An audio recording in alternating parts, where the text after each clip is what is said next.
That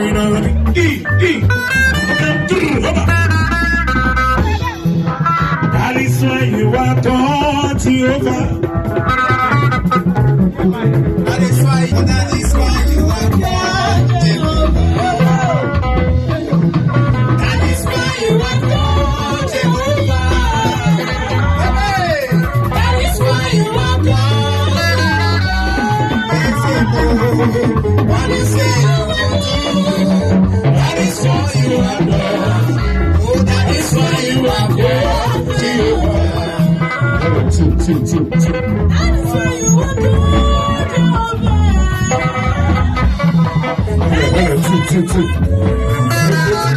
Two. That is why you are called. That is why you are called Therefor.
How many people can describe you as that? How many people? So today I am here. I've always been a motivational speaker or motivator or after motivator. Three years ago I fall in. A destroyer that work. Is the mentor. Start taking a family go do for me.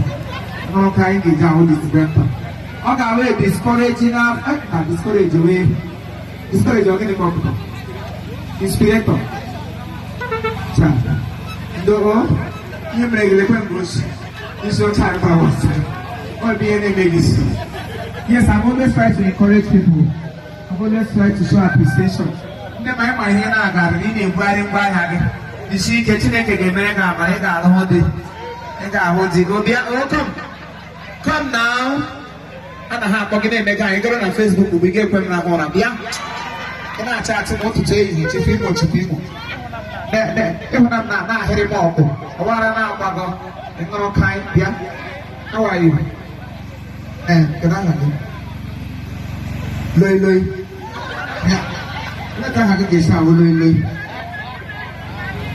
Is that a girl, man? Should I go down there? Chile. So, you see why you people always fail the exam. If somebody asks you what is your name, you don't just say Chile Cheremon get them out. When you nature you know, give me a chicken nature, you don't like it. Everyone nature you have not been having much. You must say, ask me, go master of educated lady. You speak your name.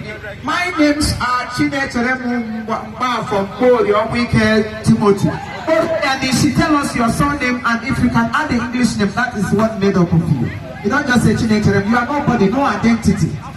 Please, somebody should learn. I know many of us are making the same mistakes. Please do. So now, let's go back. What is your name? What are your names? My names are Mabuzo Cynthia Chinechere.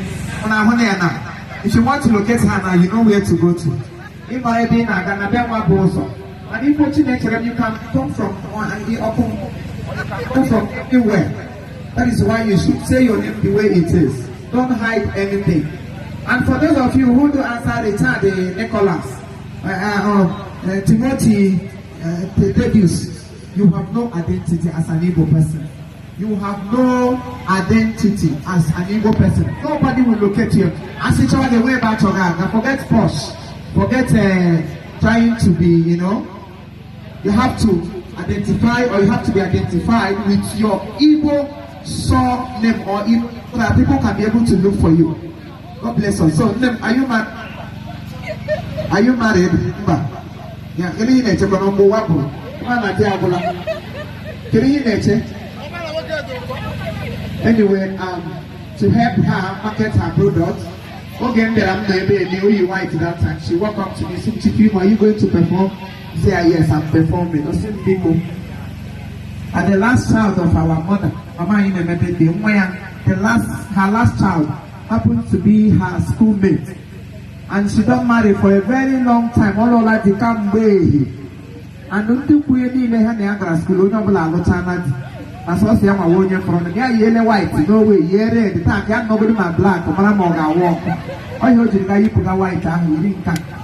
Simple Putaya can make, I don't want to see Sibona, who's a Yabagoya, I don't pay her that, go to go there. Then you.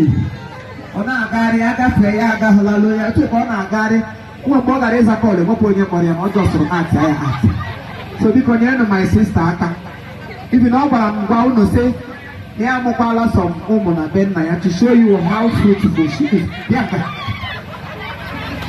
I see I'm about 4 boys in the house. You know, 4 boys. One on 4 Ben. I need them one. After I was I got any more, Megan, Moba. So I'm going to join her. I get your headache in the ball, him trouble. Oh, but I thought. One will hat on or back. All right. Mbeso on the gown. You will get any medical. And you want to get a oh, man, I don't know now. I'll probably Mamma Cameroon. I'm about to hear Mamma Cameroon. Or see better, or see what I saw. Oh, man, I don't know now.